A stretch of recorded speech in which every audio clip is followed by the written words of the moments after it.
Paukwa Pakawa na kiboko ya mtoto mkorofi. Harambee. Tuambiane ukweli jameni. Guten Morgen, guten Abend, guten Nacht from wherever you're looking or watching us from, or Idinade, which you answer, Adimabe, right? Or Wemoseo, which you answer? Museo. Aya, or Kohanatia, which you answer? Uyowega. Or then ingine mnajua. Habari yako. Habari yako, hapana, twende international kidogo. Bonjour, the other one? Bon après-midi. Okay, sawa. Good afternoon. Good afternoon. Okay, sawa. Watu wa nini hizi movies za DJ Afro? Ni hao. Yes, because mmekuja kwetu sana. Ni hao ma. Anyway, welcome very much to the Say What show. Yeah, this is where we get to talk, we get to interact, we get to learn, we get to be taught about things we did not know, we get to talk about topics that probably you wouldn't hear them being talked about in any other way. So, yeah, before we get into it, we're going to introduce ourselves so that we get to know each other. So, from over there, upande huo, Mimi ni Yanji. Wewe ni Mimi ni Joel. I am C4. Ted. And he's Ted. Okay, good. So, today, Joel, what are we talking about? Today we are talking about spirituality. Spirituality in its entirety. Are you sure? We will try. We will try because yes, spirituality is a big. It's a big.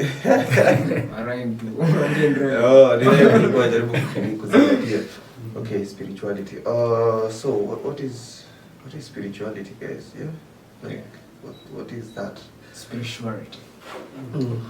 Hapa hivi kuna stuff nimeona hapa definition nataka tusome then. Nasema spirituality involves the recognition of a feeling or sense or belief that there is something greater than myself, something more to being human than sensory experience, and that the greater whole of which we are a part is cosmic or divine in nature. Basically. Sema hiyo na Kiswahili. Spirituality inahusu kurecognize ile feeling na sense, tambua hisia na belief na imani, kuamini. Imani itakaribia tu hiyo. Mimi sijui mtaniambia belief that there is something greater than myself, kwamba kuna kitu kikubwa zaidi yako ama kitu something cosmic or divine in nature. Hapo cosmic tutajia. Haya, so that is one definition. And what do you understand by spirituality?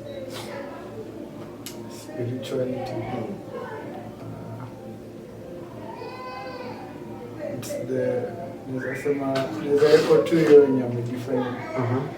But mimi naweza ongezea kusema it's the belief of the non-physical part of yourself and your cosmic beings.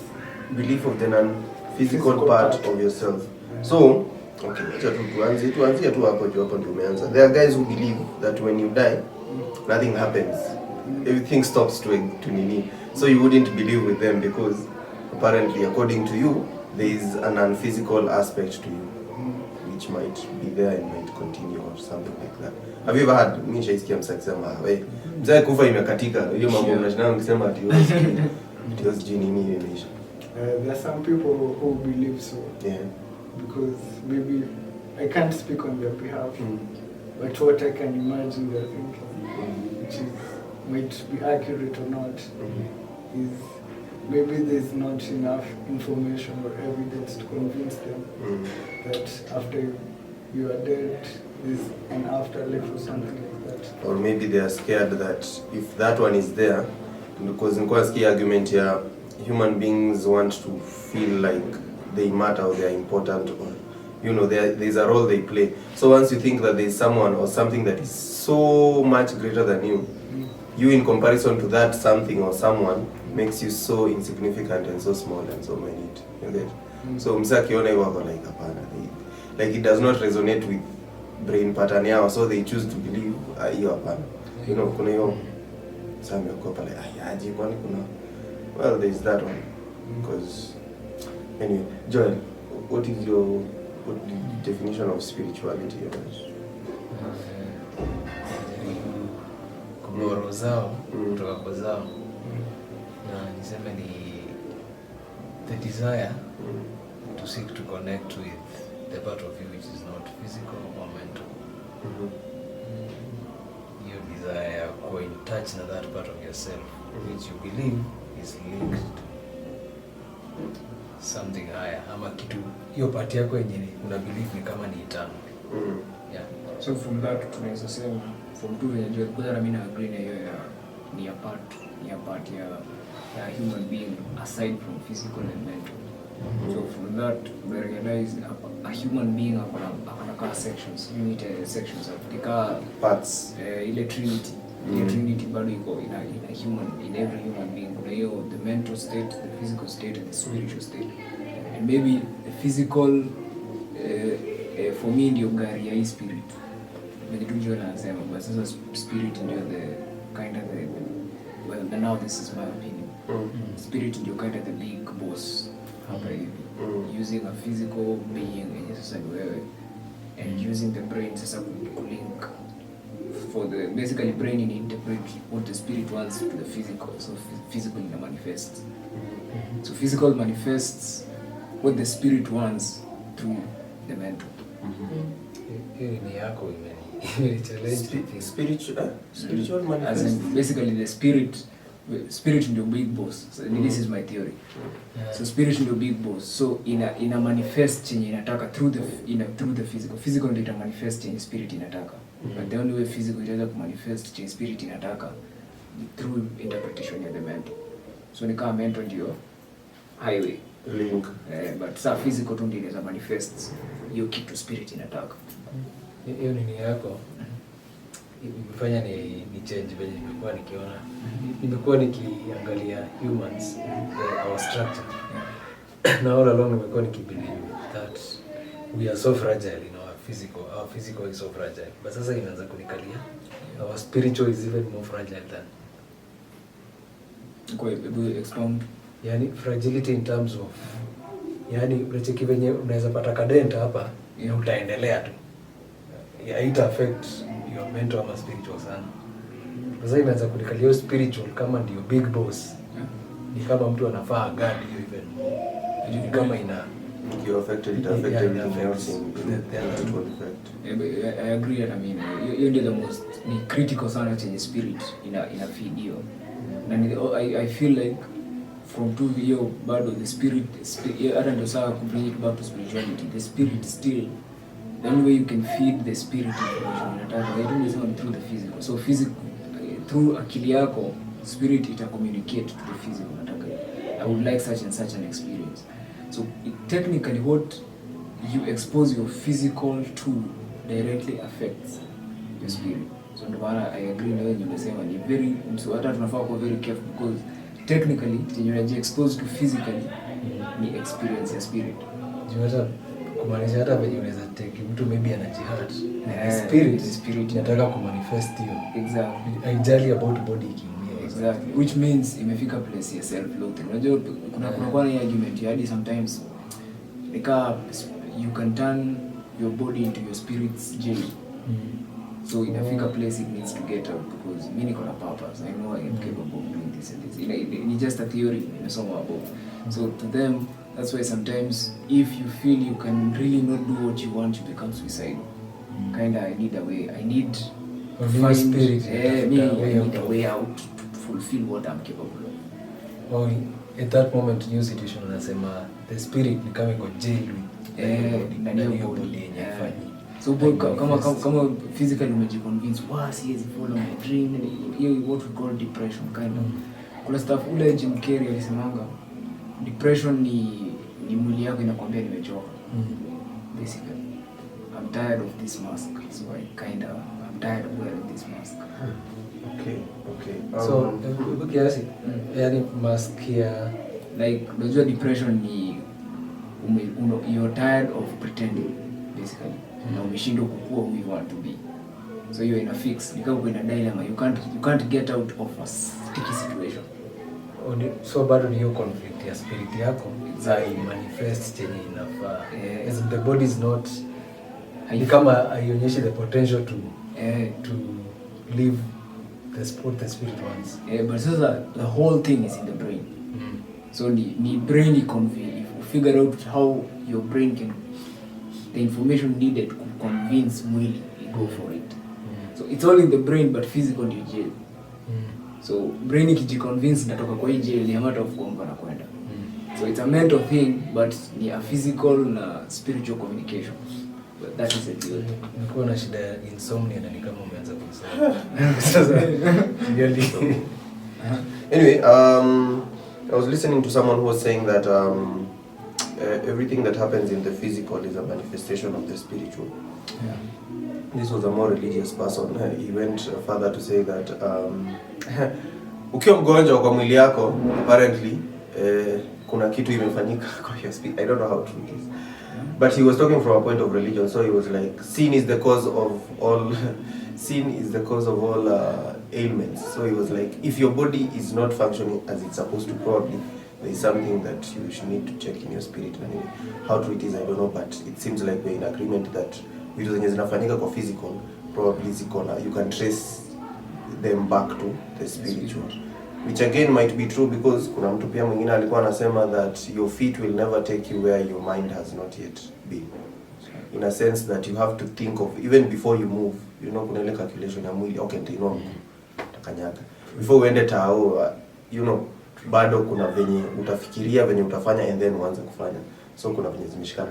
Now mkiongea, and I think sikuwa nimefikiria, but let me just ask, mkiongea mmetaja mambo ya spirit na spirits, and then it got me thinking, are there spirits hii yenye tuna, you know, in Africa, you know, sisi tunasikia good spirits, bad spirits, kuna omens apparently, black cat, sijui nini. Now let's tujitoe kwanza kwa whatever, like spirit yako na nini. So in our world yenye tuko, do you believe there are such things as spirits, and then are there good spirits, bad spirits? Like, have you encountered this? Because I think it's also important to talk about that. Sikuwa nimeifikiria before, I just thought about it now. Joel, uko kweli? No profiling you say. No, hata wajui kwenyu, I'm just saying. Uko kwenyu kuna spirits. Hapo ndio ndio kuna short wenu no. Kenyan voters. Okay. Sawa. No, we are all multilingual. That was the agenda ya kunini, you know. So I'm saying spirits, in terms of, I don't even know what spirits can be called about. Spirits. Ni maroho ama like wale watu wanaitanga ghost. Pep, okay, sawa, majini. Ghost sijui kama ni mazingaombo yo. Ni ghost ni spirits bado. Sasa hizo ndio tunauliza. Good. Mimi na believe ziko sababu sija encounter moja but yani face to face, unajua if it's spirit I can't see it with my eyes, but naweza sema nime encounter in terms of feeling. Okay, unaona i conversation around mapepo ni tumechukua the word mapepo to mean the bad spirits. Yet mapepo ni ka representation ya both good and bad. Ni kama kusema watu and then we are referring to only the bad ones. So what do we call the good ones? So the fact that unaweza enda mahali uombe to a God you are not seeing.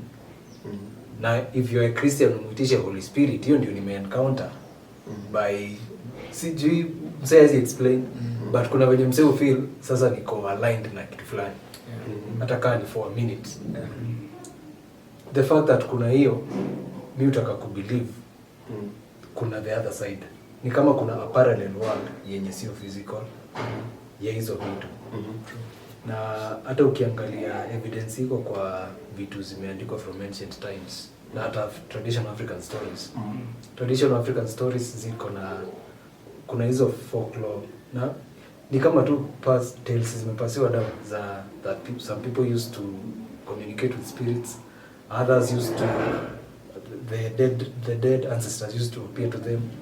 Hata siku hizi unasikianga vitu kama hizo in some isolated cases. Na bado kuna hizi stories za kama sasa Bible yenye imedocumentiwa vizuri, unaona huyu alipatana na angel but huyo angel alitokea tu, unaona. So unaona, mimi na believe kuna hiyo alternative, so kama parallel world, na pia na believe hata scientifically the fact that you cannot destroy energy, si ndio? Let's say today size hapa tuko 4 lives, tukikufa our physical ndio zimenini pamoja na brain yetu, but the energy yenye ilikuwa ndani yetu, hiyo flame, that spiritual, since you cannot destroy energy, mimi na believe it goes somewhere, na it goes to that parallel world sasa, kwenye maybe itahitaji help ya mwili manifest vitu, but in that parallel realm labda inaweza fanya whatever is done there. Okay, Yanji, what can you say about spirits? Hizo sio sasa spirit ya watu, maybe probably you can as the spirits which don't have bodies to reside. I don't know, it's spirits too. Okay, bama ushaisikia kitu kama hiyo ama what is your take on? I've heard of such things, but personally I haven't encountered them. So it's hard to contribute towards that topic. Uje kwa place yenye unasikia kaa coast, unasikianga sana ati unasikia nje ni kama mtoto analia, then unapata ni paka. I've ever seen. Walai kwa time nilikuwa coast, kuna dem aliongelesha paka. Hiyo paka ilikuwa shine inatufuata. Then akasimama akaiuliza, "Wewe unataka nini?" Paka ikakaa chini. "Hebu enda." Ikaenda, then ikarudi. "Nimekwambia uende na usitu." Then it just went. I was like, but then ukiangalia kama na pet, ukipatia instructions kuna venye na understand. Sasa okay, maybe me was superstitious, but hiyo ni paka hatujui. Na sasa to make it worse, alikuwa anaiongelesha na mother tongue. Mother tongue, it was a language. So nikamuuliza, ulikuwa unaiambia nini? Akaniambia alikuwa anaiambia iende na ikaenda. So I'm like, either mnajuana na mko na uhusiano which makes me afraid of you na nitakutoka, ama kuna kitu sielewi, ama I'm just, I don't know, just, but apparently kuna watu wana, which makes me ask, do animals have spirits? I kind of think lazima kuna hiyo world ya energy. Hata hiyo paka ikidedi, there is something that leaves that body. So the spirit world, I believe, as long as you're living organism na si machine, hiyo kitu kama iko na consciousness fulani inaweza lea mtoto, inachunga watu, kuna ka intelligence fulani, kuna manifest tu ile nilikuwa nasema. So niliona kulikuwa na discovery ya Egypt. Some of the pharaohs walikuwa buried even with their cats. And walikuwa wamevalue cats to that extent, ukididi unaenda nayo. And the reason was in their afterlife watakuwa na hizo pets. Okay. So to them animals have spirits. Kwa nika companion in the afterlife. Interesting. Ted, your thoughts on spirits and me, I kind of think my belief kama Ted ni ziko, because personally I think sometimes me feel like, but this is me, like I've seen things before. And most people have this deja vu. These are deja vu moments and everything. So you kind of realize, there's an experience you've had that sio hii, that ni hii.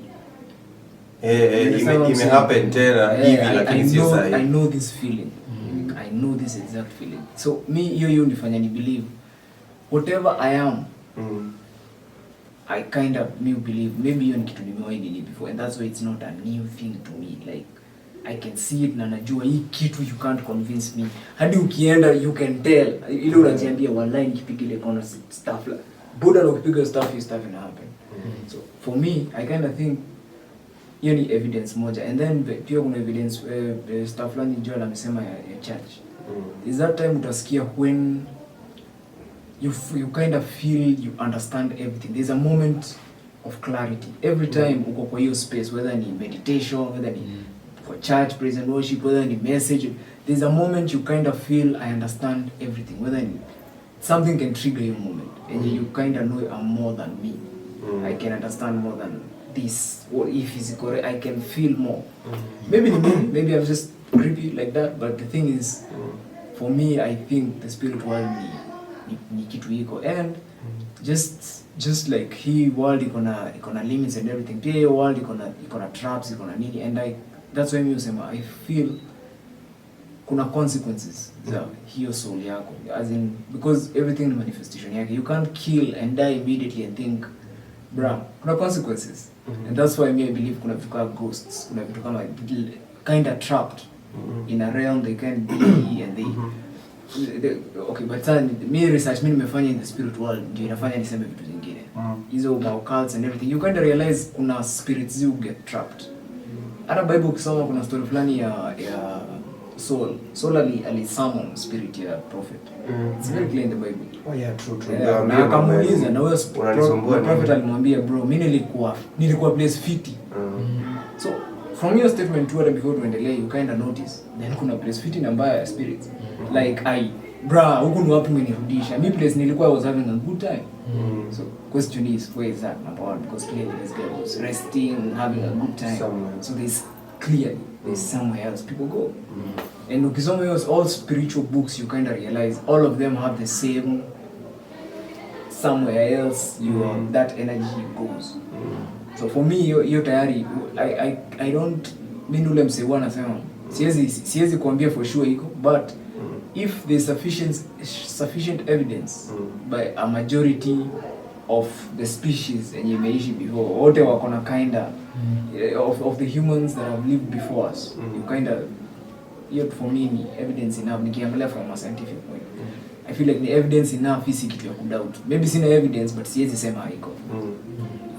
Mimi hata swali kubwa ningejiuliza, because I think we all or majority of people do agree that once life on earth imeisha, the entities we call spirits, which have inhabited bodies in this realm hapa, they actually move on to some place else. Now my question is, if they are moving on to some place else, they must have moved on from some place else kuja hapa. So mimi swali yangu kubwa inakuanga huko ni wapi? Okay, this is a very unpopular opinion and it's a theory yenye imekuwa ikinini. Sometimes kama sababu kwa Wahindi you kuwa na spirits ziko na levels. Na all it is ni more ni kufunguka. You get so hadi unasikianga kuna beliefs zenye you can, because of the sin you did, your spirit can go back to a lesser animal. Because of the sin you did. Now this is according to I think Hindu tradition. Reincarnation, what they call reincarnation. Basically reincarnation is punishment. So if you come back as a human again, there's something you did wrong in your previous life that has forced you to come back. Usikiangalia stuff here, you need to learn the lesson. Hata ukiangalia in your life, something will not move on. The problem will never move on until you learn the lesson. So according to that theory, you will not move on as a soul to the next level of souls, of enlightenment, unless you've understood the purpose of He place.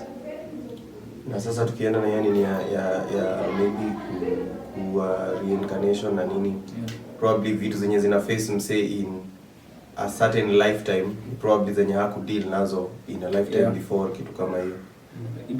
And I think maybe not the problem, the like see hiyo kitu unataka, or the value lesson yenye unafunzwa na hiyo kitu. Because unaweza kuwa unaona, for example, if I killed someone in my previous life, this is now me cutting me from your theory as I interpret.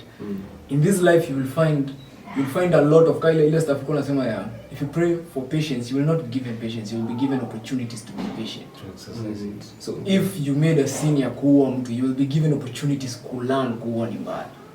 And if you don't learn, you will still keep coming to the same place. Usikianga ile stuff you sema the worst punishment ni ku insult the spirit, because you will go back. Hiyo ni sure bet unarudi level moja nyuma. And that's why memes and other animals lazima ziko na spirit. But the thing is, you can tell kuna levels of intelligence. Hata more than humans you can tell to interact na beings that were clearly ahead of us intelligence-wise. I'm pretty sure hizo beings ziko na, and that's why we say we as human beings, I don't think tumewahi interact with God the creator. This is me carted, we've never. But we've interacted with beings that God has created, the creator, that are way ahead of us, that are our creator, angels, they're just ahead of us. That's all. When we finish to, okay, notice.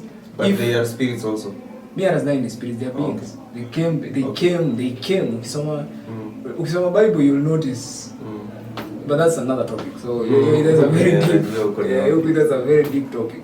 But you notice me as Ted from zile tumesoma summary yangu musema ni spiritual iko and while tunaishi we can interact with them if you summon them they will come. Hiyo ni kitu iko. Sema unaona hata waganga wanakuambia ukitaka kuona ghost utaona. Kama unataka kuona mtu ni kitu iko, it happens, it's a thing. Ni maana unaona kuna Catholic the priests will do what is called exorcism because you can be possessed by spirits that have been trapped. Spiritual ni hiyo si ati nini, but you can only see it if you want to see it. If you don't, tubaki tu ukiona tu. Haya. Which takes me to this other question. Do you think that all spirits come from the same place or do they come from different places? Because I've interacted with people who are like una meet mtu and then uko like si feel vibe umsi amsa anakuambia sana wasa wa kanisa ule akona roho mbaya, mimi roho yangu ilikataana na it's funny but hizi vitu okay mainly from place yenye tumetoka like Africa and hizo places you know Christianity imeshika sana. You'll hear a lot of talk about spirits, about I don't know why it happens in churches. Unaweza enda hadi place msa ameingia kanisa una feel hii kanisa mimi hata kama wanasema Bwana asifiwe sijui ni Mungu mgani and then they leave like people are wanaweza kuwa together but apparently their spirits are so segmented like mtu amekaa hafeel and sometimes inakonga intuition nikana intuition which is very good. Mse anakuambia si feel umse wewe unamfeel and then at the end of the day umse anakuja anakuwa something very bad and then mse anakuambia you see me spirit yangu ama roho yangu ikubaliana yake and I felt something is wrong. So have you so my question to that was, do all spirits come from it? Because I feel if all spirits came from the same place or had a similar agenda or something, then akungekuwa na hiyo I feel is spirits si feel atuingiane na spirit or something like that like have you ever encountered that and what's your thought on naweza rukia kuna quote you say God experiences himself through creation, through his creation. God the creator. You get about our lords tumepatana now, the lords and the I'm not talking about that. I'm talking about the creator. And for me it is from the way I'm continuing to learn chenye mimi na learn ni I think the source is the same. There's only one source. But in easy so as in a soul experiencing itself in a being created, ikona intentions like the conscious, ikona self will, so ikona kinda an identity. So ni kinda venye tunaweza sema all humans ni from the same source. The mother and the father ni moja clearly, but intentions are all their offsprings or two parts, wacha niite parts of them is hazina the same intentions, so that mtoto ule ataenda kuwa kitu different na ule yet wote ni wangu, they are part of me. So I feel mimi nikiangalia musema for me venye me understand God and in a very controversial way I feel it's more a motherly, the God the creator is more a motherly being because his creation in a work the same way mothers creating. It's always a motherly thing then, but that's another topic. So Nikki come back to spirituality, I feel the source is the same, intentions may be different because ikishaji experience hiyo kitu ishakuwa self. But the end goal ni hata ni sema philosophical, the end goal of life is to understand itself, which is an endless infinite process. How do you understand life? So elusive you unaji understand. Unajua lazima sijui ujitoe. The thing about understanding yourself, you'll notice, is it's a continuous process. You'll never say I know myself. Hakuna siku unafaa uwe sema I know myself. In fact, hiyo siku ikifika unafaa ujue you're in trouble. Because there's no knowing yourself. Every single day there's a new challenge. Unasikia ile stuff watu kusema the universe is expanding. So this being is clearly growing. Actually, hata knowing yourself would be hata hiyo sijui ni mwisho wapi. It's like when you're reading a book, you cannot judge a character ukiwa katikati. You have to finish the whole book then uanze. Unajua juu unaweza soma hapa katikati ikue alikuwa anakaa mbaya kumbe ilikuwa hoax ni mzuri. So imagine ukisema najijua inamaanisha umepitia kila kitu kwa kule mwisho kitabu ulifungwa umerecollect ukasema now I know myself. knowledge is wisdom because you can't unknow, number one. Anything you know you will never unknow. And number two, you can't stop knowing. Wisdom ni kujua, you will never stop learning. Basically, you will never stop knowing. There is never a day you will become sasa wewe ni wise. Umejaa. Sasa hakuna. Every single day you can learn. That wisdom is knowing, hakuna day utawahi kuwa wise. That's interesting. No, exactly. And it's exactly real. Yani hiyo ndio wisdom. Kujua hutaifika hiyo place. Kaile stuff naambiago perfection ni kujua, perfection ni imperfect. That's perfect. You're always perfect in that moment. In the next moment, be perfect in the next moment. Usi live in the past.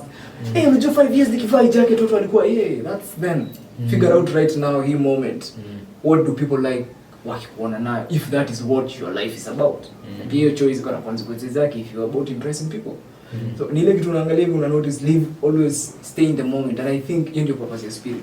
Kukua na anxiety yes mongo ni to live in the future. You're always anxious because you are anticipating shit. You interview, manze you'll be anxious because you're living in the future. Kukua depressed ni manze ni fuck up juu manze living in the past. Depression and anxiety ni problems za kuto live in the moment basically. Just trapping your soul either in the past or in the future. So kama nilifuck up last 2 years ago, I did. Sijui kama umesikia ngoma hiyo gana. Of course I fucked up. Anaitwa na. Hiyo ngoma by the way I like the vibe because I feel like that is the one thing we should. Nilifanya mistake. What do you expect of me? I'm living life. I'll make mistakes. That's what I'm supposed to do. The traveler. The traveler. Kwaku the traveler. Kwaku the traveler. Of course I fucked up. Basically message yo song ni wacha kunijudge. Nilifuck up. It is what it is. But I learned from that mistake. Niko na scars of war. It is what it is, but nililearn. Trust me, hiyo shida nilipitia 2 years ago. You can't find me. Hata ukinipata in the same problem, I have a solution. Because nilishajitoa. So for me, yote bringing it back to spirituality, I feel spirit ni kitu very ni both. When you tukianza tulisema I feel in your boss hapa, so it has to control everything. You have to understand the source ni hiyo. Na kujibu ile swali yako fulani kwa muuliza pia ni source ni moja. Mtu anauliza kama source ni moja. Source ni I feel the source ni moja, ni one source for everything, but intention sasa ni on the being. Na ikisha make choice iko na consequence that being will have to face the choice iko na consequence forces another choice, that choice brings another consequence, the consequence makes hiyo ndio life. So hakuna siku unapata kwa hii chase moment ati sasa nimefigure out. Haitaika. Hakuna siku uta figure out life. You figure out life every day. And that's it. Haya. To add on tumesema naweza sema I agree, spirits zinatoka from one source, but then spirits can be manipulated. Religion na nini, you see it today. True. So when you unasema na intention, it's true. Maybe someone intentionally want to capture spirits or to fulani ama to convince a certain group of people spiritually, with or without their knowledge. Na hata wa manipulate. Na ndio inamaanisha pia spirit ya huyo msana wa manipulate iko very aware. Na ni sasa choice amemake. Because najua hii world na nyinyi hamjui, wacha niwafunze. But nitawafunza na hii njia yenye inanisaidia. Nitawapeleka tu kwenye yeye mwisho ni mjijue, but wenye tu Yanje anasema nitawapeleka na costs. Hii gate ni free but mimi nimeweka roadblock. Unalipa chwani before, Naweza add on that case. Hiyo story yako ya source. Source. When you define, unafanya hata ni think biologically. Kuna what we call stem cells, ndio? Stem cell ni cell tu, haijasainiwa wewe ni wa hii, ndio? That's according to what I know about the BC biologist. But biology kidogo nimesoma inasema stem cells zitajiexpress, na sasa kujiexpress yake ita depend na zimeenda kwa organ gani. Na pia hata ikiwa kwa hiyo organ inaweza jiexpress vingine ikuwe maybe cancerous after some time, inaweza kuwa manipulated. So ukiangalia the fact that hizi beings zimeundwa na creator mmoja, na biologically kuna aspect ya kama stem cells zenye ni kama a single source, then they go take different forms in different organs, perform different functions, but originally it was ni kama a blank, a clean slate. Based on hiyo ya biology naweza sema hii ya spiritual inakaa pia such a thing is applicable. Sababu ukiangalia hata venye Anje amesema manipulation ya spirits ndio probably ina lead to hiyo kitu umesema. Unapatana na mtu wako mimi roho yangu na ya huyu ni juu amja manipulatiwa the same way ama amko in the same frequency or something. Nyinyi ni kama two different channels on the same radio. So unapata ndio unashika radio lakini huyu anashika this station huyu ni station B. Yeah.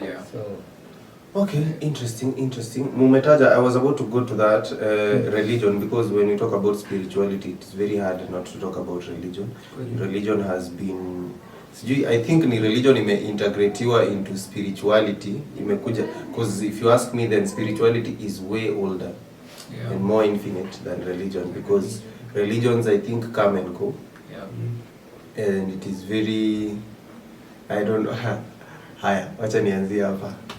This is going to be a very interesting place to start. What is the difference between spirituality and religion? Religion is institution. Spirituality means who you are. So this is why I say that I feel like mimi kama tayari vile kitu najua about religion ilianza kusaidia watu ku understand spirituality. Basically it was something introduced by beings that were ahead of us, that had figured out a connection to God that could do amazing things, that kawaita angels. And you can notice angels are never the same. Vile aliona angels akiwa divine au skill level aliwa divine, those are two different complete beings. Una notice then kuna beings kadhaa, acha ati kuna kadhaa huko, and they are way ahead of us, and some of them have reached a place of spiritual enlightenment and which we can only hope for.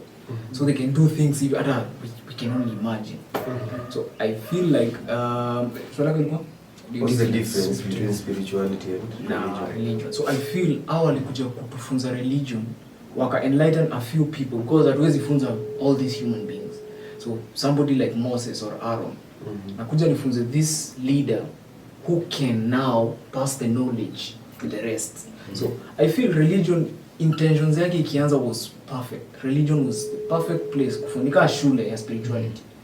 But eventually ile will ya individual nini zenye zilianza kurealize souls kadhaa, so in the individuals were realized to empower in the religious wakatake advantage of the rest. So wakaanza kuitani into a business. Now by the time Yesu alikuwa anafika kusoma Bible, you realize the business aspect in the temples was a real thing. To an extent now temple ilikuwa more business than worship. Hiyo shida ile ikamjamisha, because you kind of realize religion ili take over spirituality, whereas it was supposed to teach us spirituality. No maana nasema for me religion ni institution, and no maana you'll find a different area, different culture will have a different form of religion teaching the same values enye ile Christianity inafunza. Ukienda Muslim usome Quran, kama umewahi take time kusoma Quran, or a Muslim mwenye take time kusoma Bible, technically stories are the same, characters are almost the same. You can realize the intentions of all these religious bodies be the same. You could spread love. All of them have the same message: love your neighbors, you love yourself, and love the Lord your God. Una notice, and all of them are teaching the same thing. So I feel religion institution ya kusaidia wase, because you kind of realize you love your neighbors, you love yourself, ndio formula ya soul ku manifest. By the way, that's something you should know. The formula ya soul ku manifest ni basically your concept you love your neighbors, you love yourself. And when I say love your neighbor as you love yourself, I don't mean sacrifice yourself. I just mean do to other people exactly what you expect. So kama umeua mtu wewe ile siku utauliwa ama mtu wenu atauliwa, be happy, because I mean it's that's just what you consequences of your actions. That's all. Na kama juu hiyo action utatake another action uamue, hata hiyo itakuwa na consequence. That's all it is. Kama umeamua step back from a situation and then ngori ikikuja wewe ikakuruka, it's just acha kuwa surprised. This is a consequence of the smart option you took ya kuondokea ngori, because that's all. So religion for me institution, spirituality ndio the OG hapa hivi. Haya, interesting. Hiyo ni mimi. Ni sawa. Yanji. What, do you think there's a difference, and if there is, which one? I feel kuna difference based on definition yetu ya spirituality, being in touch with the non-physical and mental part of yourself. And then religion I feel ni kanjia. Nika kuna the highway, alafu kuna hizi routes zenye zina fit to the highway. So that's the difference to me. Spirituality is, how can I say it? Like it's the main thing. But religion is trying to take you to spirituality. Okay. Joel? Nagree na both vitu zenye wamesema. Na maybe tu nipea ni analogy ya kama tu ya nji. Niseme, although I don't know perfect this sync, kama ina sync, but ni kama kiangalia kitu. Ni kama spirituality is the subject, but religion ni kama ndio two lessons. Those two kind of make sense. But sasa tofauti yenye mimi najua ile clear ni religion ni man's way of trying to pursue spirituality.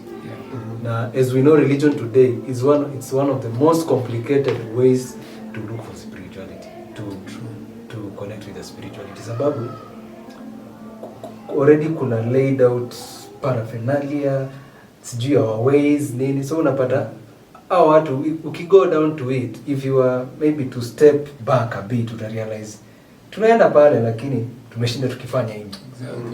Sababu let's say for example, and si tumie example kama blasphemy ama madharau. Let's say for example let's me talk about what I know in a Christian church setting.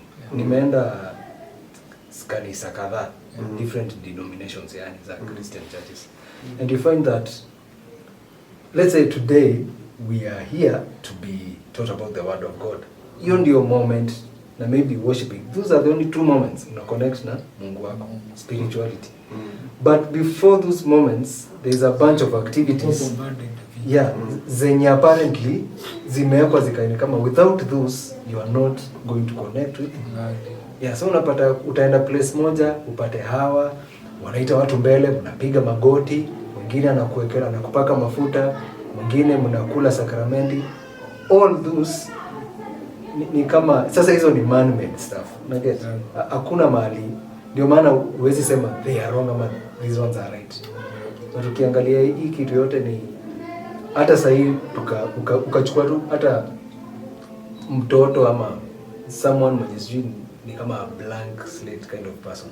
Na mweke mahali kuna influence ya wanyama wengine ni yeye tu. Sama tu hata find utapata tu ni kama ameanzisha kanjia ka kuconnect na the spiritual side. Hata kama ni kitu, hata hizi vitu tunaconsider sasa very modern, meditation, yoga, those things are not really modern.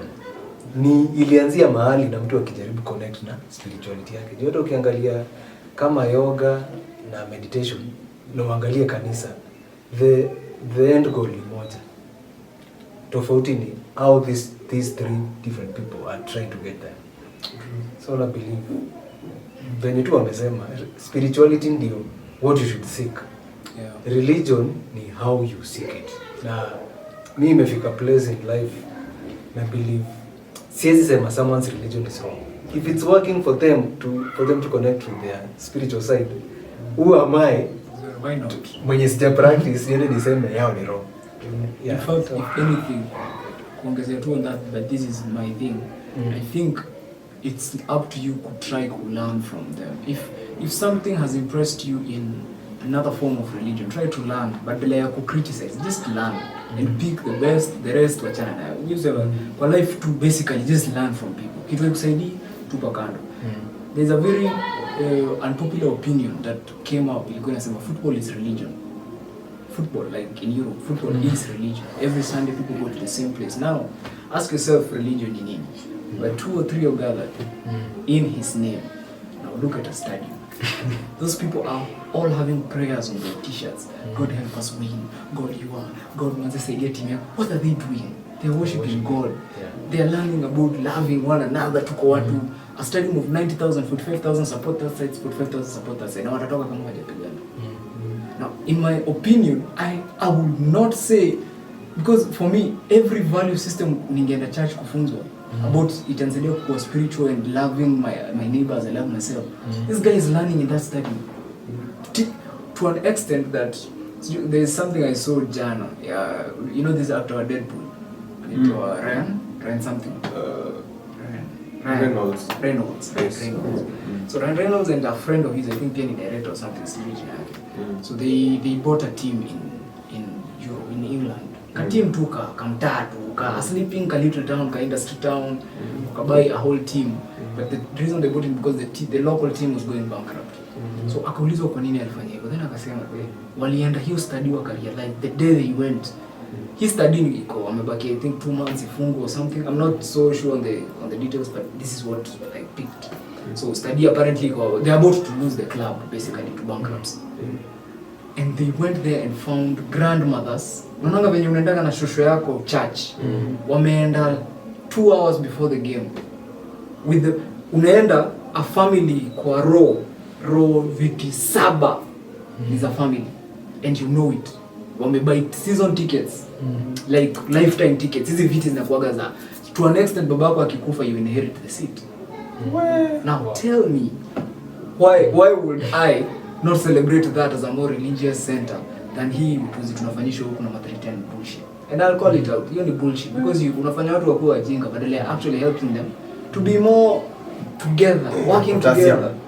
Na kufanyia hapo watu experience. You know, it's so unfair that when you're supposed kusaidia watu to open up na wewe ndio unawabeba ujinga.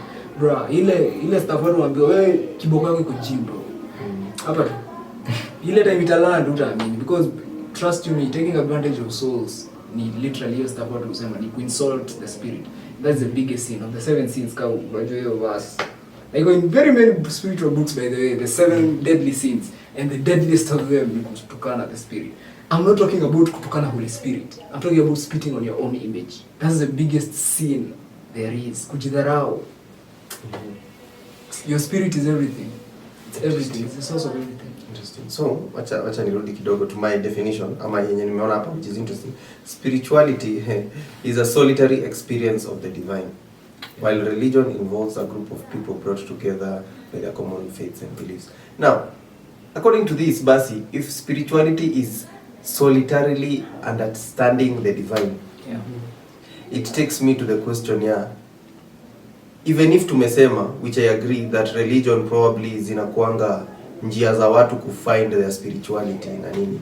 But I feel also, I might be wrong, but nyinyi mtaniambia pia, I feel also, whatever religion or however it was made, the intention of religion was corrupted somewhere along the way, so that sahi, because I feel okay, kumekuwa na talks za maybe tukue na one world currency na nini, but I'm feeling like hizi religion probably zingekuwa zina aim at one world religion yenye probably spirits zote zingekuja sasa, because if we have agreed that all spirits come from the same place, get, but maybe places zinaendanga ndio zinaenda zikiwa zinakuwa different na nini na nini. So I feel hizi religion zinafaa kuwa link, get, like I don't know kama kushaikuwa ama wase washaijaribu the heads of our religions wakae chini waone, okay, we believe hivi uko inawako, we believe hivi na hivi, what are the commonalities and nini, so that probably if we underline the commonalities between all these religions, we can find where, as mimi mwenyewe nikijaribu in my own spirituality trying to solitarily look for the divine, like I can know hizi njia zote zenye human beings wamejaribu kunini, these are the underline, ni kama 10 commandments za all nini, like hizi zinafuatwa na hao wote, there is the commonalities, because I feel religion imekuja kuwa one of the most divisive, like hiyo ndio ina cause splits, like someone can literally kill the other because I believe something different than you, then you wonder kwani hizi religion si basi mtu, it even makes more sense for you not to be in any religion. I would kind of understand that, because kuna mse anaangalia kama religion yenyu ina practice love na mnasema mna practice love and nini na nini, why wouldn't you love someone from another religion? Why are you going to an extent of killing or shaming or you know, it doesn't make sense. Hiyo stuff unasema I think iko humanity tuko na a religion even we don't like to admit, sababu hakuna mwenye anataka akae amepoteza whatever sijui nite kanichi kao kana believe in. Juu ukiangalia kuna unwritten rules of humans. Hakuna mahali utaenda upate walking and just stabbing anyone is okay. Una get?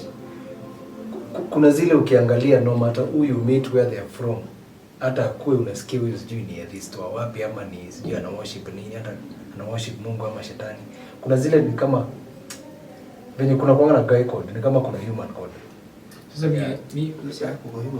mi hapo wala mimi na differ kiasi. I think it's driven by information.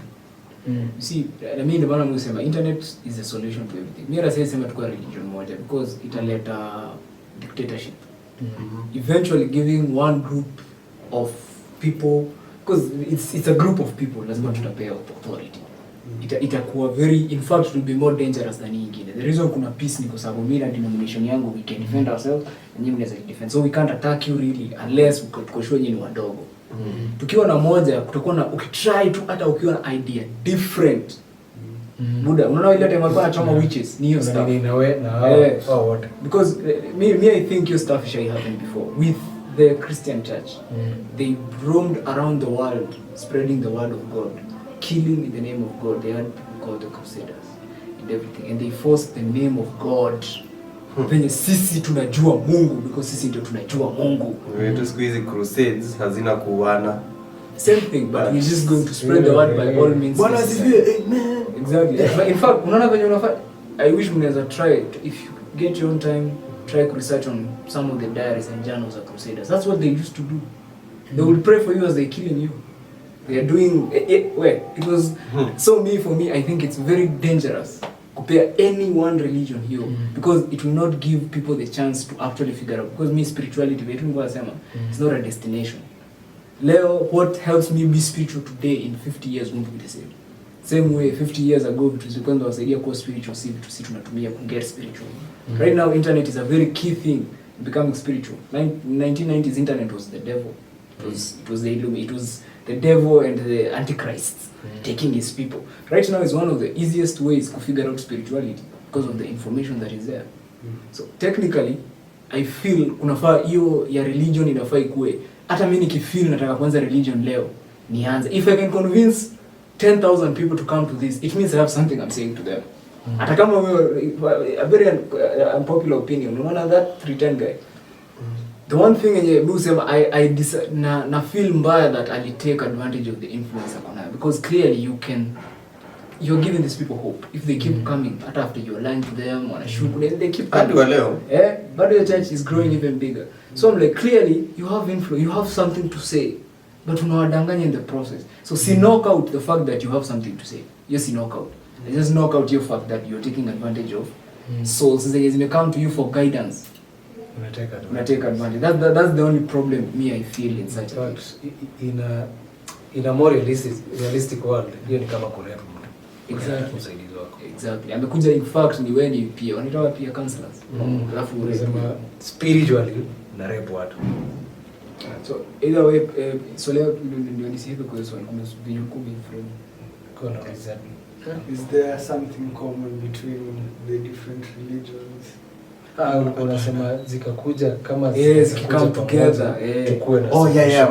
My thing was hata sio solution was like if you can learn, na ni vizuri umesema internet, like don't you think kuna like we have agreed kuna very many religions and venye umesema ni kama religions zote zinaendanga pale lakini zinafanya hivi. Sasa hizo corners unaona wale wameenda hivi sana, si tumeenda hivi, and then you realize kuna mahali tunakuja hivi tunapatana, then tunaenda tunachana hivyo. So I'm saying hajaifikiria ama msee hajaifikiria ukae chini with the knowledge of hizi religions zote, realizing that religions are actually paths that lead us to identifying ama knowing spirituality better.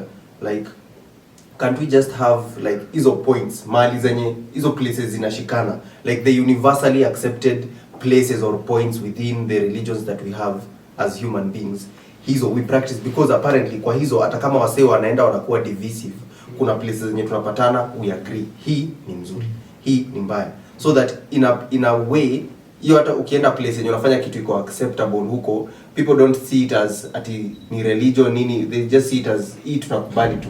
You know, kuna kitu msaneza, kuna wase wanaendanga wanaomba wakiwa wameangalia sijui which side ama wakiwa tuachane na hizo zile zenye maybe be kind to you get na hiyo unakuwa kind like hadi inakuwa accepted like can't we find to points me I think tayari iko unuliza mimi nakwambia UN hiyo stuff ndio wale kwa kusema kama kuna human code because as long as you are a state but sasa mimi kitu mimi huona ni I don't ndio maana kwa sema let me explain kwa nini kwa sema I differ kiasi na human code because you notice juzi they found a tribe in Congo that eats people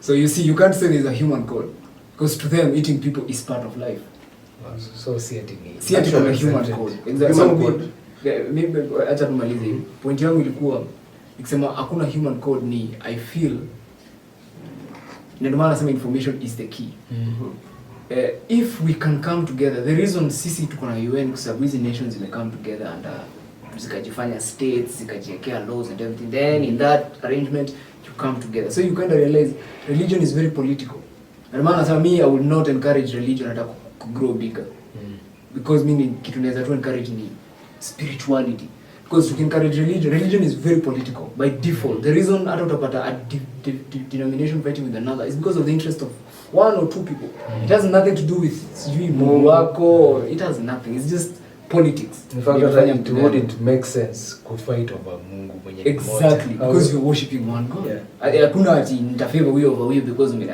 nitafavor what unaanga shida ya religion ni hard to separate a human in terms of spirituality na conflict of interest. Kuna ingianga tu conflict of interest. Whenever kuna ka organization structure, conflict of interest it arise. Na ina arising in ways you can't even jia zinakaa petty sana. Ni kazi ile za the other day nilikuwa mnasema wewe ndio ulikuwa unaniambia unaweza enda for example in a Christian church mtu anyang'anywa microphone na mwingine ili aimbe. Do you realize if you're singing for the God I want to sing for, there's no point of me taking the microphone. You're like, let me shout. You're like, but sasa una realize sasa kuna hiyo conflict of interest ime-arise juu ya jealousy.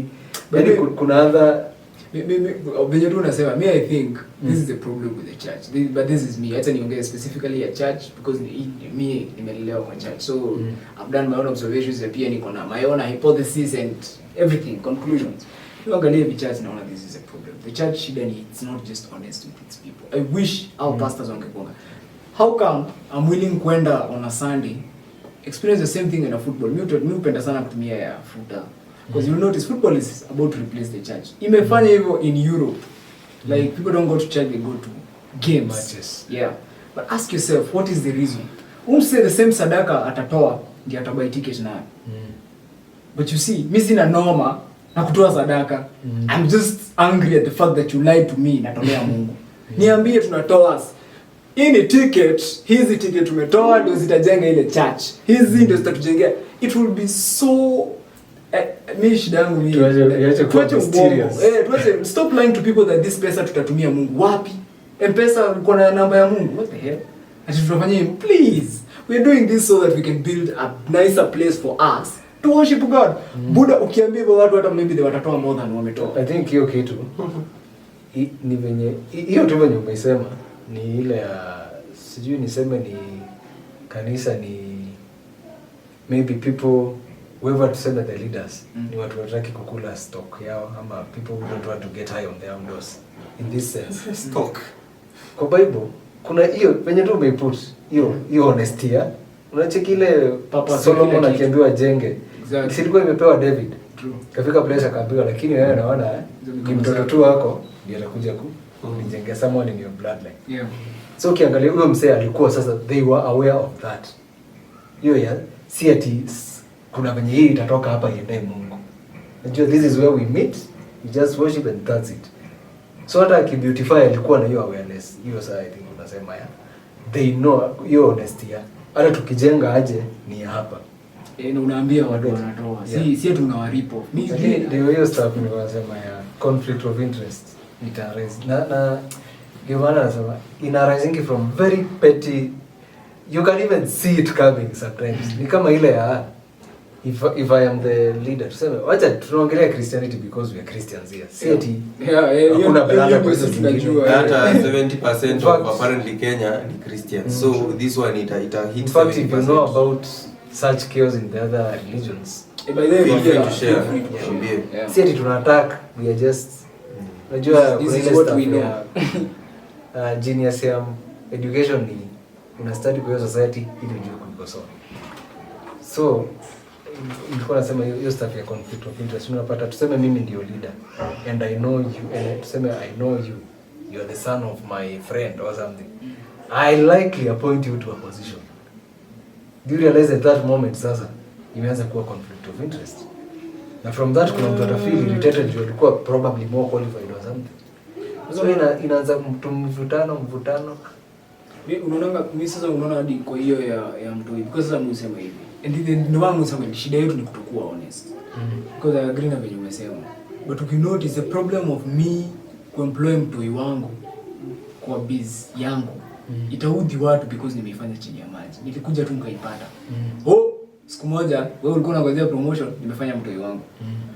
If all along ningewaambiaga, wewe jiweni hivi. Mimi nikitoka, see you next, I'm grooming my son, it's a family business.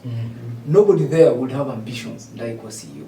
So hakuna msee atafika place I feel Frustrated. Na kama kuna ambitions za kuwa CEO labda kwingine. Aanze company nyingine to compete and I have no problem with that. Honest. Unaona, mimi wangalia by the hata unaangalia religions mingi, shida ya kufail religious bodies ni umenibeba ujinga. And there is no day, na ndio maana nasema ukishajua umejua. Hautanibeba ujinga na ufikiri utanibeba ujinga twice. Ni very few people utaona umenibeba ujinga na nikarealize umenibeba ujinga. Na nikubali unibebe ujinga tena unless hata mimi ni mjinga.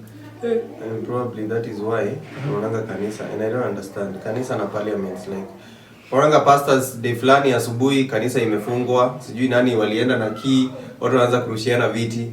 And that's why nasema hivi ndio nirudi kwa hii place ya spirituality being you solitarily looking for the divine, because there are some things zenye ndio you are born into a certain space and then unaona we are practicing this, but then unaanza kujiuliza mimi naendanga hii kanisa you practice religion leo kumekuwa na issue nani alienda na funguo nini, mbona pastor A anapigana na pastor B na wanashikana mashati ama wanarushiana viti, unasikia zile maneno unaambiwa ni mbaya, pastor ndio anakaa so fuck nani huyo shit baba nani bishop Kimoli fuck like okay so, nini unatumbirianga.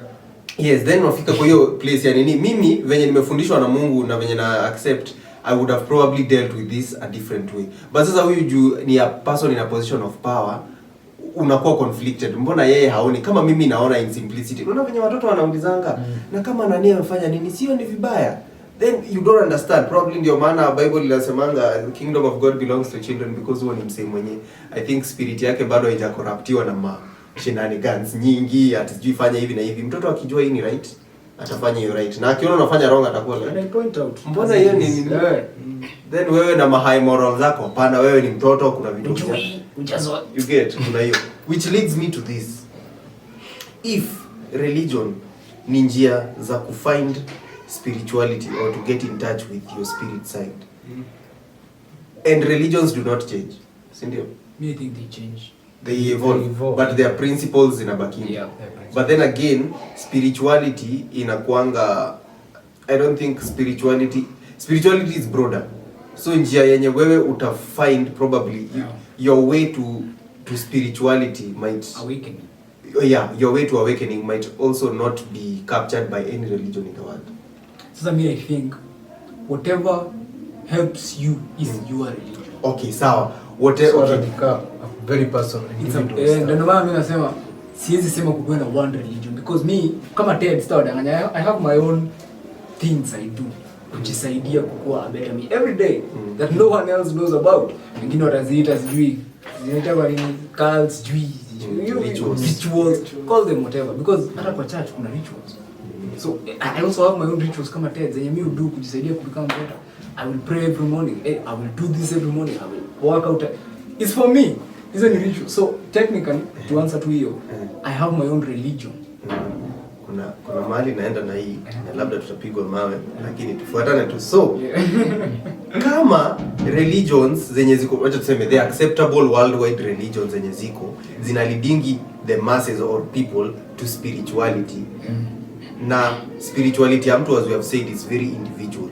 Like probably wacha tuiseme kuna specific religions of people, so probably yako haiwezi identify na hizi zenye ziko accepted by the world, si ndio?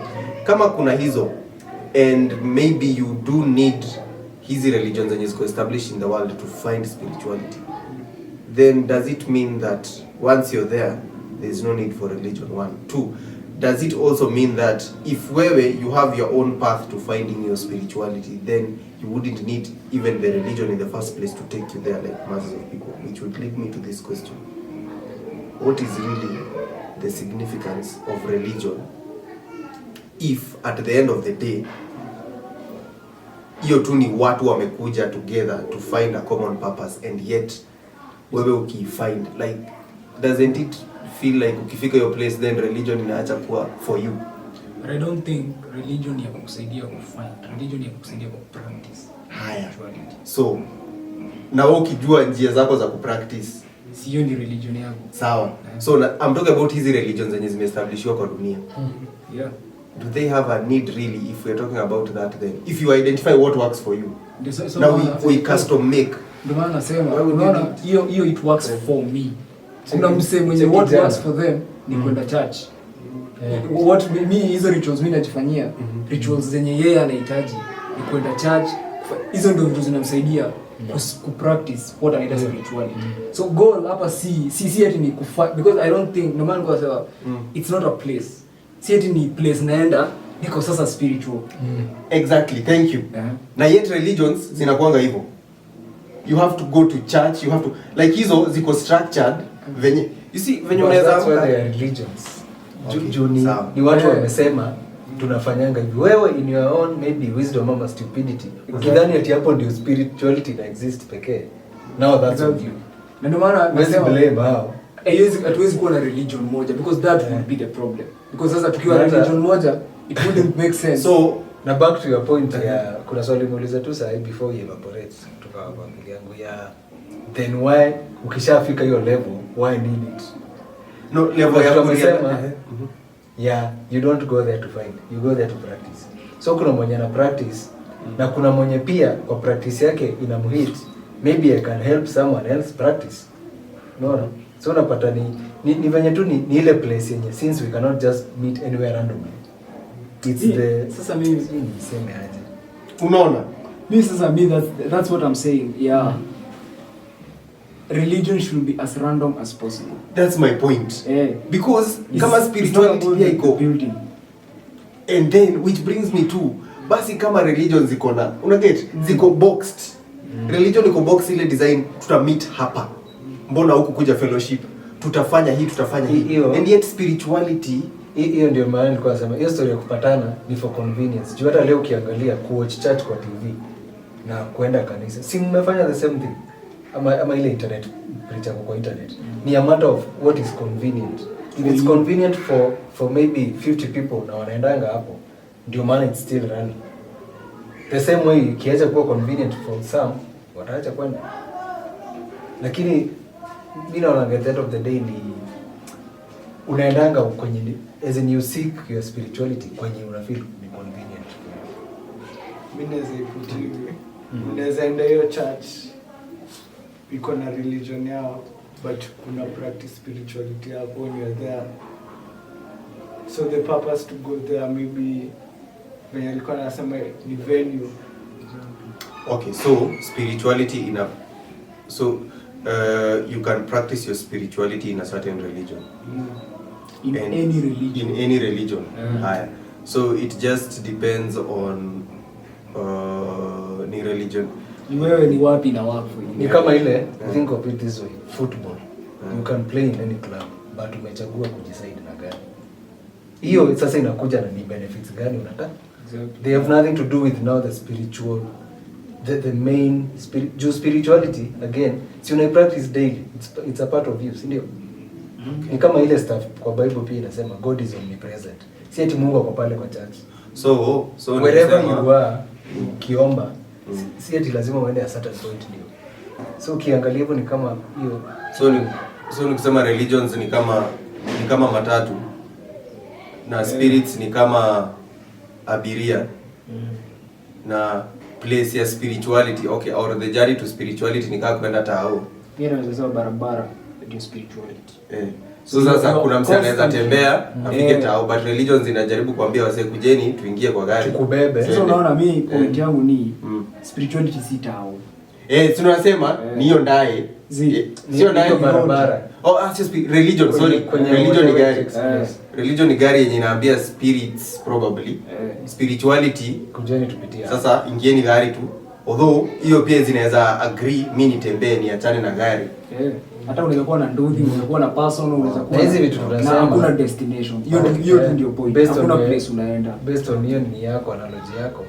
So kuna mtu ataingia kwa matatu apewa sambaza afinyo. Hiyo tu ndio hapa ni hiyo church, maybe mtu amefanyiliwa ama mosque. Na ni choice.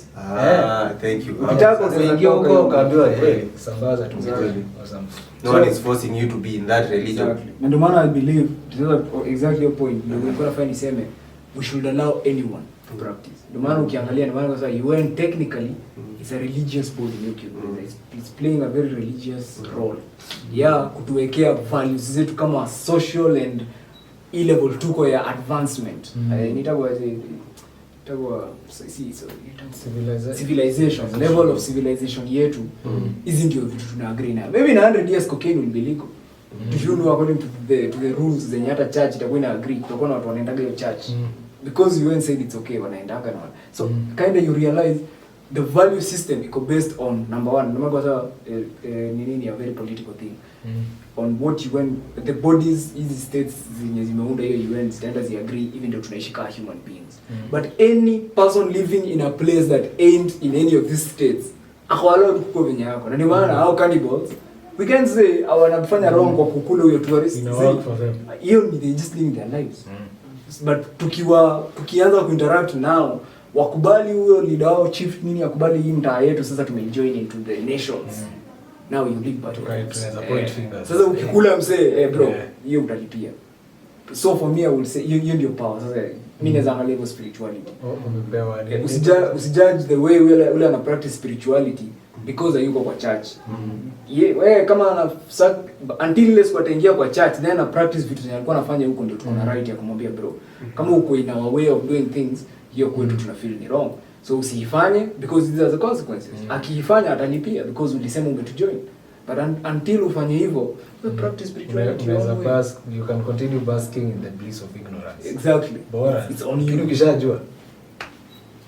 Na pia ukishajua uamue kufanya kivi yako, it's okay. Because the goal hapa ni wewe kuachieve enlightenment. Alafu kuna stuff pia ulikuwa umesema and I feel awakening ni the first step of the process of spirituality.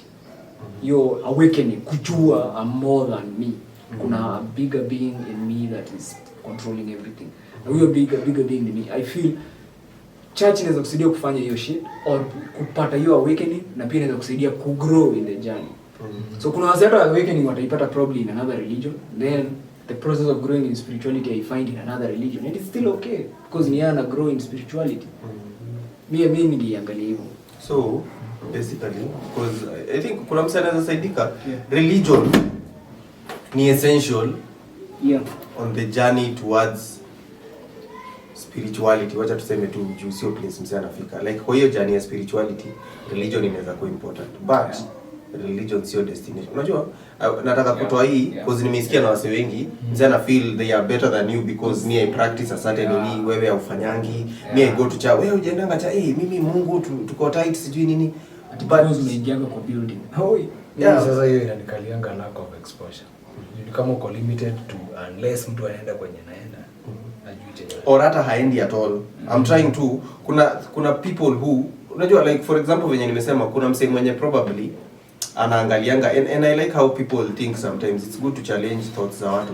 Kuna msee mwenye amestudy hii religion na hii and then ako like mimi nimeona hivi ndio kuko and so according to his zote this is how I live my life. Hata haisumbwana na mtu hata nini.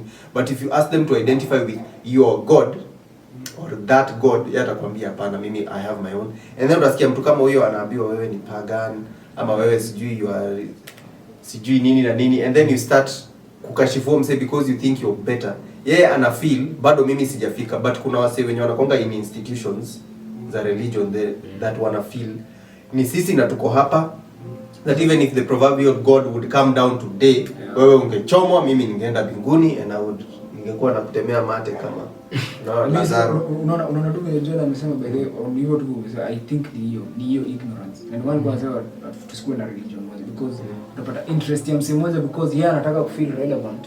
And I feel because mimi ni bishop, I'm the most relevant Christian there is. Mimi na God ni best friends. So anataka mimi nikuwe relevant. For that reason, kama huo in my followership, we see shit. Okay, but it's a personal thing. It has nothing to do with God. Hiyo ni yeye anataka ku feel relevant.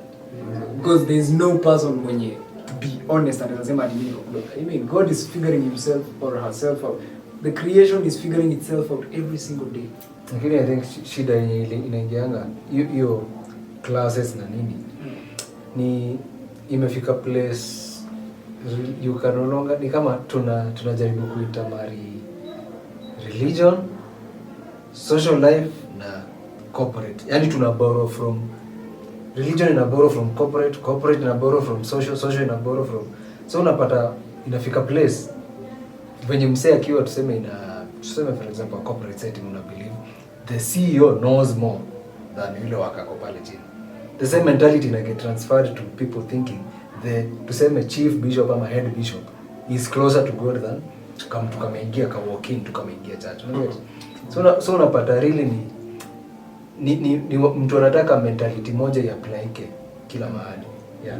But haifai kwa hivyo. Juu pia hata Yesu mwenyewe alisema ile stuff ya kuna ile parable, hiyo story alipeana ya mama alitoa very little money na msemo mwingine rich. Akasema ndio blessed of all, you get. But to the eyes of people, huyu mwenye ametoa do mingi ukijudge by bila kuangalia mtu ndani inakaa huyu mwenye do mingi ndio ana please God. Ndio ametoa material nyingi. Yeah, so unapatanga it's only human, you get biased na what we see. But spirituality ni zile vitu, hata story na religion. Unafaa sasa kwanza ukubali uko biased, nikawa already uko biased. Sasa jaribu kuiangalia without the bias. Okay. Yes. Nasema spirituality ni kukubali your weak. So wako ni weaknesses. Hiyo ndio spiritual. Kujua mimi si shit. I'm figuring out every hiyo kukubali hiyo. I believe hiyo ndio kuawaken. Na yeye alisema hapa story ya Solomon wisdom yenye hiyo ilipewa na Mungu. Hiyo stuff ni kama inakufungua na inakufunga at the same time. Ni ya kukuonyesha you can be everything but pia you should be the most humble. Hiyo venye kuna venye mliphrase hivi ni tena kuna venye mliphrase hiyo chenye alipewa ni kama ilimfungua hivi but at the same time ikamsaidia ku become the most humble of people. Okay. Unajua niko na more questions than answers because but I don't think tunaweza maliza everything. Haya. So spirituality, okay, so kila mtu venye tuko saa hii tuko na spirits, si ndio?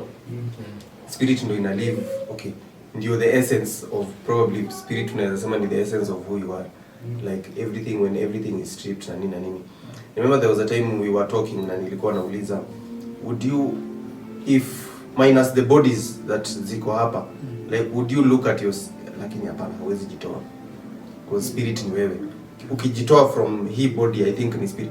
Sijui kama spirit inaweza jitoa from itself. Spirit inaweza toka from a body or from a, but I think ukidetach kila kitu spirit ni kale nini kanabaki. So hiyo haiwezi, like I think hiyo ndio ya mwisho.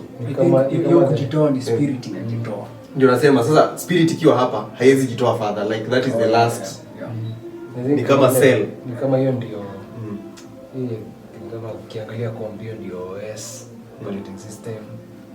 So yezi ndio ifuta. Hakukashitika huko ndani. Okay, so swali ilikuwa so once kila kitu imetolewa, like mind imetolewa, body nini spirit imebaki.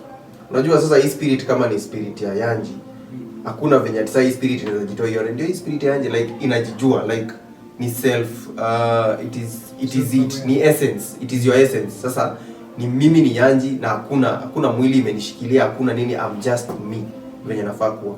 My question was, your spirit ikiwa hivyo, can it identify another spirit? Like huyu nilimuonanga time fulani or namjua. Do spirits ile story ya soul and spirit? Clearly these are just spirits interacting. hata kuna hiyo yako ako in the physical realm, spirit yake iko ndani ya physical realm, but clearly kama naweza sample kitu ilikuwa ndani ya ule, clearly hata mimi niko na kitu ndani. And the fact that imekuja ika interact na mimi, first of all, na spirits can interact na spirits, na pia spirits can interact na physical realm.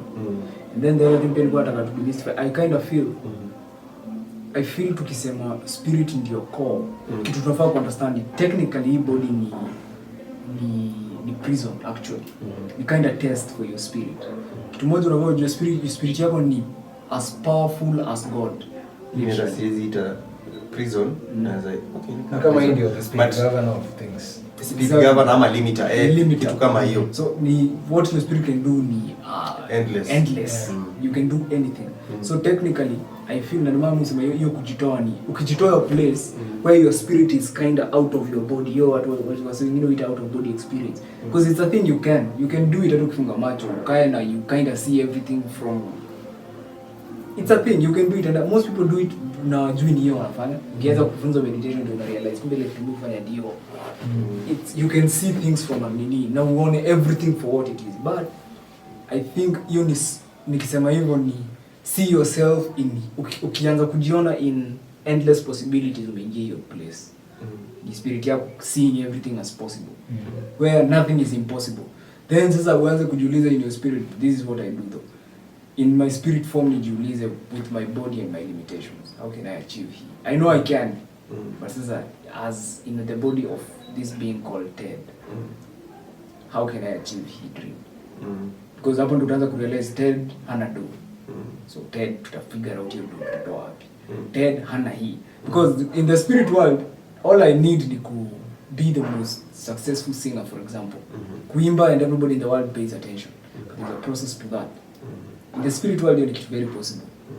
If I could sing to all the souls, probably wangesema, yeah, I like the way you sing it. But for me to convince those souls go in bodies, experiencing challenges and everything. So kinda it's a test for my soul.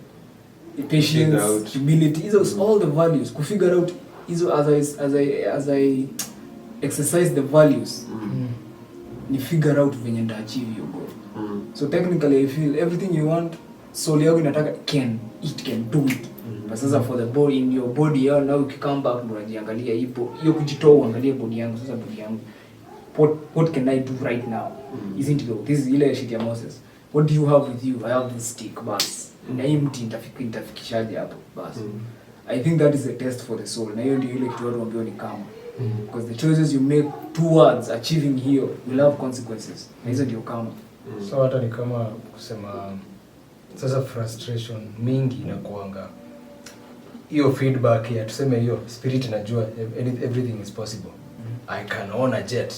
And then your body ni kama inashinda ikiambia there is no way, there is no way. Ni kama itaki kuiambia there is a way na ni hivi na hivi. Shida si hata kutrans. Shida si hiyo. Shida ni wewe unajikompare na watu wengine. Kama usipokuacha kujikompare, there will never be a no way. Itakuwa inaweza fika aje kwa jet. The only reason unasema there is no way ni kwa sababu unafikiria Jeff Bezos ako na jet. Na itaifika kwa ni because unajikompare na somebody or something you read or badala ya kutumia the information you read to actually push yourself. Kama ni jet nataka, that's all I want. It doesn't matter. Option here, there is no way ni wewe umejikompare na mtu. Because your limit has to have come from something that is there. Otherwise, the only reason unasema ni no way ni kwa sababu niko na evidence ya venye naona place niko na place inafaa kwenda ni different. It's the only reason unasema there is no way. I think that spirits zingekuwa zina exist in a realm yenye ziko peke yake, whatever the spirit would want to do ingefanya. But sasa vitu zenye zinakaa obstacles ni vitu zenye zimeletwa na macho na perception na nini ya hii physical na hii place na hizi ni kama if you wanted to, for example, if your spirit wanted to cross this wall ama hata sio cross iende tu kule hivi ingeenda. But saa hii because unaona hapa kuna ukuta pale kuna ukuta, you'll be like okay nataka kufika pale so siwezi pitia hapa, nitaanza hivi na hivi na hivi. Exactly. But imagine if you can think of something and you just do it bila ati what are they, now that is the power of the, and I believe that's why probably tunasema hii ni in your tests ndio because unaona tumetumia analogy yenyewe umetumia for example in wall goal ni kufika ile side nyingine ya wall, right? So nikiwa hapa swali nafaa nijiulize ni ndafika hadi ile side nyingine ya wall. Problem is most people will start looking at it this way. hiyo sasa nianze kuvaa viatu. Manze nianze sininge hata ningekatia tu hapa ama nibomoe hivyo ama ni there's only one thing you need to do. Kwenda to the other room. That's stories juu ya viatu ni hiyo ni excuses. Umejiwekea ukianza kujicompare juu watu wakitembea wanavanga viatu. Who the fuck do you need shoe? All you need to do walk. Do you have your legs? Yeah. Walk. But then people will focus on the unajua ule msemo mwenye alienda hiyo nyuma hiyo wall last time aliangukia pale. Unile the fuck go. Kama wewe wa kuanguka utaanguka. You can't do anything about it. You can't do anything about it. Na probably kuanguka has a bigger lesson than kwenda kunyuma ya wall. If that is where you have to go. Probably kwenye utaanguka ni a better place than behind the wall. So the thing is go. As long as it's the dream si ati una chase chenye watu wanasema. Enda. Bora unajua kitu ni wewe unajua ni mimi. I've built this up, I can build it. Go for it. Wacha kujikwambia hakuna kitu kati sijui there is no way. Hiyo ni limitation umejipea juu ya kujikwambia. Every time ukijiambia kuna no way, angalia. I think pia there's something when you say hormone. There's something biological about your stuff. Yeah. When you want to do something, your body will instantly give you excuses. Kama when you say hormone jina yake. But nilikuwa nasoma kwa book fulani ya about waking up. So unapata sawa mzee alikuwa anasema ukitaka kuamka tuseme unasema kesho naamka 7 am.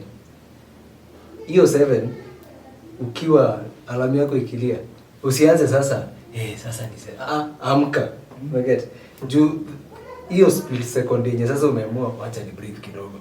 Your mind will give you reasons for not waking up. Yeah. Kumbuka your mind works for you. So kama nimekaa kwa kitanda na nilikuwa nimetembea ni by 7, mind yangu itaanza kufikiria clearly hataki kuamka then. So mind yangu inaanza kucalculate tunaweza kaa hapa aje with you achieving. So utaanza kujipea excuses. Kama nifike by 7. Mind yako will always work for you and that is what most people don't understand. Watu wengi wengine in trouble because they forget your mind works for you. Inatafuta the simplest solution for you. Most people turn into victims of their own mind because mind yako inakuwa overwhelmed. Because mind yako chenye soul yako inajua inaweza do bro, mind yako itakuonyesha solution. Question is, can you believe it or not? Most people don't believe their own minds. So unaanza hapana, unajua hiyo watu wanafanya. You think you are crazy thinking of that solution all the way. People, I feel the power of the spirit is so underestimated in the time we live. Na iko all manifested hapa hivi. Sasa akili yako chenye akili yako imeona, mkono yako can build. And the physical attributes you have can build whatever your brain is seeing. And whatever your brain is seeing has come from nowhere else but your soul. So hakuna limit kwa life. Ni ufigure tu out unafanya kitu aje. That's all. Okay. Interesting. Anything is possible. Hiyo ni kind of meaning. Yeah, anything is possible. Na hii unaona hivyo umesema, I think that is the mission ya soul. Niyo anything is possible. Hiyo ndio mission. So wewe kama Joel talent nimekupea ni hii. Remember, anything is possible. Kama utasahau, kuna hadi religious sites tumekuwekea za kukusaidia kukumbuka, si kukufunza, kukumbuka who you are. Because you already have everything lined out. Ni kukumbuka tu you need kukumbuka. But you are the most powerful being there is. You are the only being who can do what you can do the way you can do. Hakuna msemo mwingine anaweza do your shit venye unajua. So if you don't become it, I promise you utalipia hiyo stuff. Ile tu ya nimekupea 5 talents ukaenda ukazizika. Acha utapatana mwenye alikupea utaambiana. Use them, hata heri lose zote. In fact kwa parable huo msemo ambao hivyo. Hata heri ungezitumia ziishe. So na usikuwe na profits. At least ungekuwa na ukiniambia manze nilijaribu na uliona. So we're still talking on spirituality and what it means and its interaction with religion and finding yourself, knowing your place and all that. So I think it's a very broad, a very big one. Like we can't even, I don't even, but we've learned. I think nime pick some things here. But before we were talking about the power of words in what you say, and you're basically saying that your mouth, like basically your words, when you naongea sahi, it is just a manifestation of what my spirit is saying. So the importance of the words, like once zimetoka kwa mdomo yako, zilitoka kwa spirit yako. So when you're very intentional with what you're saying, basically you're creating. and that is what I think pia Mungu alikuwa anafanya. Let there be. So sisi tukisikia let there be, we are just imagining kimtu kimevaa white and then kimeongea tu na mdomo, but we are not seeing if he was human, you get, ingekuwa ni mdomo tu inatoa hizo words, but the essence of those words came from the essence of that being, which is the spirit, na ndio imetoka, and we have said that the spirit is limitless. So whatever the spirit wants to do, for example, and we want how sisi in our limited understanding, let there be light, we would need mse kama akina Edison na nini, waende kwa lab wafanye nini, but the spirit can just be, I want light, let there be light, na light inatokea. So you can see how powerful the spirit is, you get. So even in your day-to-day life, whatever you utter, ni Monday, fuck, Monday zinakonga mbaya. Hiyo siku hiyo imetoka, Monday will be fucked as fuck. Going forward. Mtu alikuwa amesema Teddy, hiyo spell. You spelling a word, you are casting a spell. Kuongea ni kuspell. You're spelling things. Na venye tu Vicky amesema kuna quote pia hiyo sema based related to hiyo inasemanga.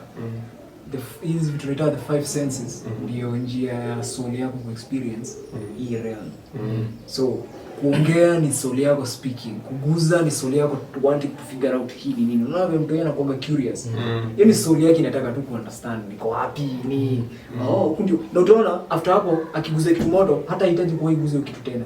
Najua ni moto. Imemhit. Hapo ni kuzini kiguza. Na after some time ata realize actually si ati hii ndio shida.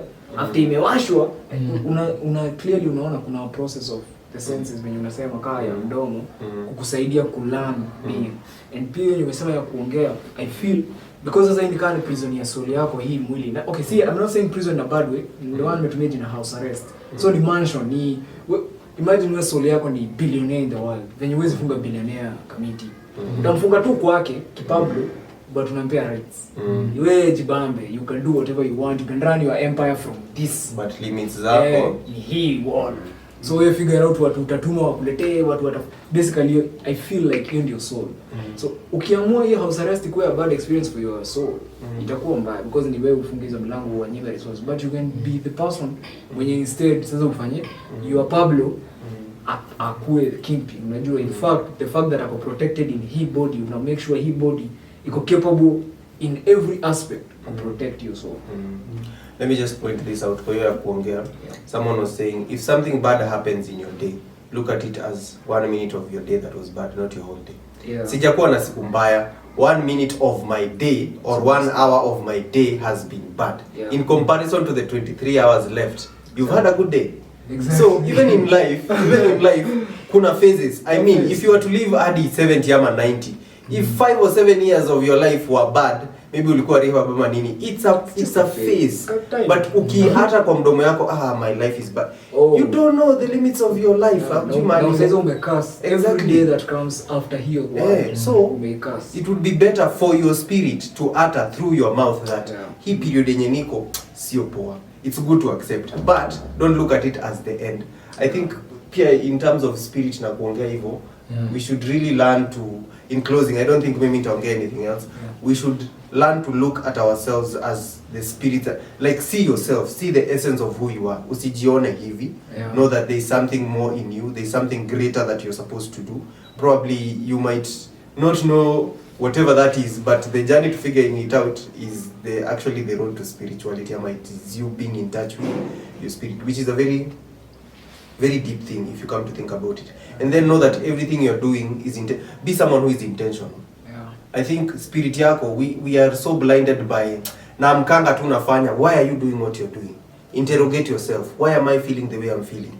You might not know, but along the way you might discover yourself, which is the essence of life. I think it's trying to discover yourself, even if you know you might never, but along the way you will figure out things about yourself, very many things, and it is just ni fiti sana. I don't know what do you guys have to say as we close, as we wrap up, because kitu ni big sana.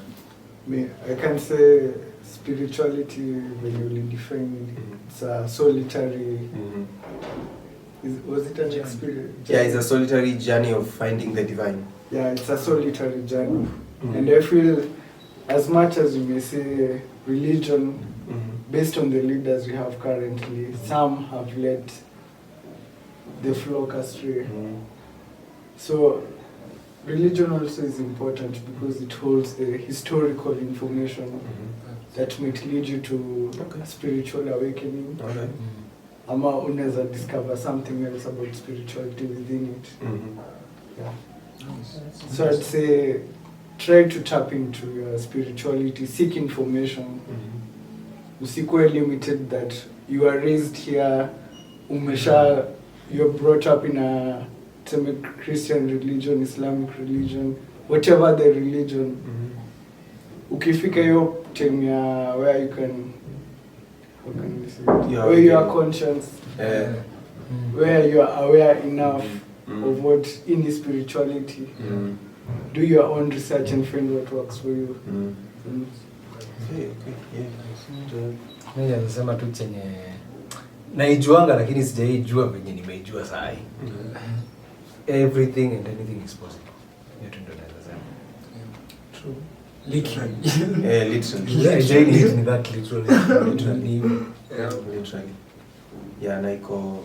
It's weird. In fact, uki realize you're going to be very humbled by who you are and what you can do, and then you're going to be very utakuwa shocked by how many limits umekuwa ukijiwekea ama unajiwekea even as we speak right now. True. Like what is stopping you from going where you want to go, being who you want to be, or achieving what, like really honestly truly speaking, ni nini hiyo? Na utafika ni wewe actually ni wewe hauja, na hata sio wewe kujikazia, ni wewe hauja take your step ya kwenda. Sio ati hata umejiwekea blocks, like there is nothing on your way. The only thing ni miguu, your spirit, your intention. Yeah, let's move.